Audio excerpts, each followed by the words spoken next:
Selamat pagi teman-teman, selamat pagi Bu dosen.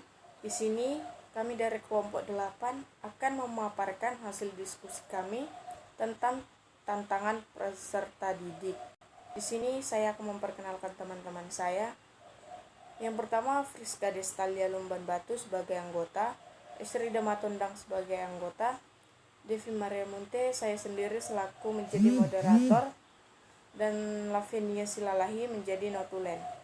Baiklah, di sini saya akan menjelaskan pengertian peserta didik. Pertama, pengertian peserta didik. Peserta didik merupakan individu yang sedang mengalami perkembangan. Perkembangan merupakan sebuah proses menuju kedewasaan.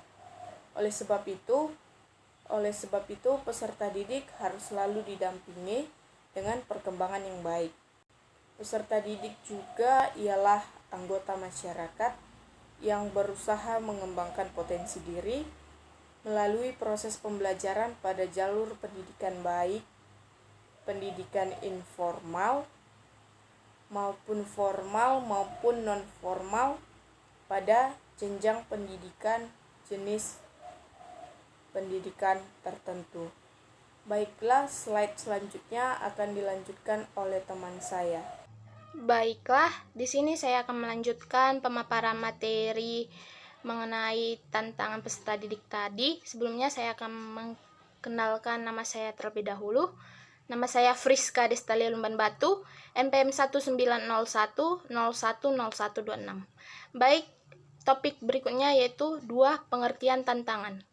Secara umum, tantangan adalah suatu hal atau usaha bertujuan atau bersifat menggugah kemampuan, ajakan berkelahi atau berperang dan sebagainya, atau hal atau objek yang menggugah tekad untuk meningkatkan kemampuan mengatasi masalah, rangsangan, atau untuk bekerja lebih giat dan sebagainya. Tantangan juga disebut hal atau objek yang perlu ditanggulangi. Baiklah, untuk materi berikutnya akan disampaikan oleh rekan saya yang berikutnya. Baiklah, perkenalkan nama saya Estri Damatondang. Di sini saya akan melanjutkan menjelaskan tentang pemaparan materi kelompok kami, yaitu 3 macam-macam tantangan peserta didik. Macam-macam tantangan peserta didik di sekolah terlebih siswa SD, yaitu yang pertama, anak sering membandingkan dengan orang lain baik dirinya sendiri maupun barang yang dimiliki atau prestasi. Nah, hal ini terjadi karena anak merasa tidak nyaman dengan dirinya sendiri dan tidak melihat sisi positif yang ia miliki sehingga selalu merasa kurang dari orang lain. Nah, yang kedua, anak suka membuli. Di sini ialah berarti si kecil memiliki kebutuhan besar untuk mendominasi orang lain dan cenderung menghalalkan segala cara, senang mengintimidasi orang lain, membanggakan superioritasnya, sulit kompromi serta temperamental, impulsif dan mudah frustasi. Nah, biasanya di sini pelaku bully tidak akan menceritakan perbuatannya pada orang yang lebih dewasa. Namun apabila ada yang melaporkan, ia akan membantah bahkan menyalahkan orang lain. Selanjutnya ialah 3. Anak dibully. Sebelum selalu update dengan pihak sekolah mengenai situasi bully di kelas atau di sekolah, apabila perilaku anak yang berbeda, ditakutkan anak Anda pernah dibully namun tidak cerita karena diancam atau malu atau takut dan malah mendendamnya. Yang keempat ialah mencontek. Nah, mencontek biasanya karena anak tidak mampu secara akademis, di mana anak merasa kurang percaya diri atau tuntutan terlalu tinggi. Nah, yang kelima, berbohong pada guru dan pada teman-temannya. Berbohong biasanya untuk melindungi dirinya sendiri dari hukuman ataupun rasa malu pada dirinya. Nah, yang keenam ialah behavior problems. Nah, di mana di sini dimaksud ialah kepribadian dan behaviornya berbeda sekali dengan di rumah. Nah, contohnya di sini, di rumah cerewet, di sekolah pendiam, atau di sekolah rebel, di rumah lebih sweet, atau mungkin sebaliknya. Materi selanjutnya ialah akan dijelaskan teman saya. Perkenalkan, nama saya Lavinia Silalahi, NPM 1801010144. Di sini saya akan melanjutkan dari pemaparan PPT kami. Yang keempat, cara mengatasi tantangan peserta didik.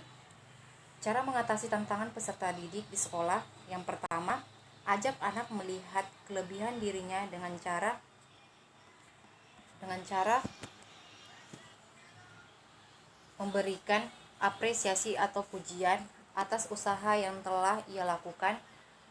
Ajak anak membuat daftar hasil hal positif dari dirinya secara harian. Hindari memberi tuntutan yang berlebihan pada anak. Hindari membandingkan anak dengan anak yang lainnya. Menerima dan hargai anak apa adanya. Yang kedua, dengarkan cermat dan cek silang semua yang diceritakan anak. Perilaku bully biasanya juga manipulatif. Kemudian yang ketiga, jelaskan pada anak bahwa Anda tidak dapat menolerir perilakunya dan menegaskan pada anak untuk menghentikannya segera. Yang keempat, cek secara berkala pada pihak sekolah untuk mengetahui apakah perilaku bully anak sudah berhenti atau belum. Yang kelima, terus memotivasi anak untuk meminta maaf pada anak-anak lain yang telah ia sakiti. Yang keenam, hargai tindakan anak ketika ia berhasil menyelesaikan masalah tanpa kekerasan. Kurangi tontonan atau game yang mengutamakan kekerasan. Yang ketujuh, buat anak merasa nyaman dan menghargai dirinya apa adanya. Siapkan anak untuk menerima segala risiko atau kompensasi terhadap sesuatu, sehingga apabila ia berbuat salah, ia berani menanggung risiko tanpa berbohong. Lalu buatlah pengalaman berkata jujur yang dapat dirasakan langsung oleh anak, sehingga dia tidak merasa perlu berbohong lagi. Baiklah, sekian dari saya. Terima kasih. Baiklah, sekian hasil pemaparan materi kami. Jika ada salah kata, kami mohon maaf. Sekian dan terima kasih.